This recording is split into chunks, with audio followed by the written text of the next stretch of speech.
I apologise for taking the instruction to hurry up rather too literally. And I really do apologise. But anyway, a couple of things.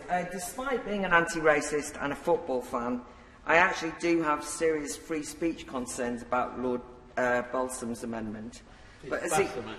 Bassam, sorry. I'm too many mistakes. But as he suggested himself, the whole issue of online abuse will be thoroughly debated in the Online Safety Bill, where I will lay out my concerns and really listen for further discussion on this.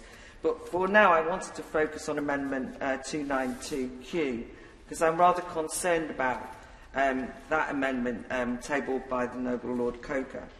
Civil libertarians have warned us recently over the public space protection orders increasingly being used to carve out more and more public space away from the public, effectively privatising it and excluding citizens from the public square. So I'm just concerned about an amendment that tries to fast-track these very orders. I was struck by Lord Coker's explanatory statement that the amendment is aimed at anti-vaccination protesters targeting schools, pupils and teachers. And I too worry about hardcore anti-vax sentiment in society. But in the interest of accuracy and not to allow misinformation to flourish, certainly in some instances of protests at schools that I know of, they comprised fully vaccinated parents who were worried about the specific use of the COVID vaccine on children, a sentiment echoed by some in the JCVI at least, and it would be wrong to characterise these protests as anti-vaxxers per se.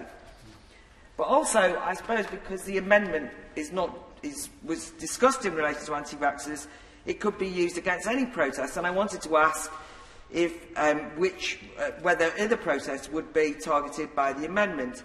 I'm just rather worried about educational authorities having to make politically contentious decisions about who is allowed at the school gates.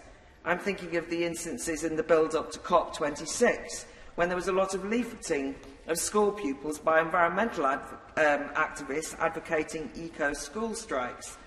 I personally have qualms about encouraging political truancy, but nonetheless I support their right to leaflet, and I know many young people appreciated talking to those campaigners.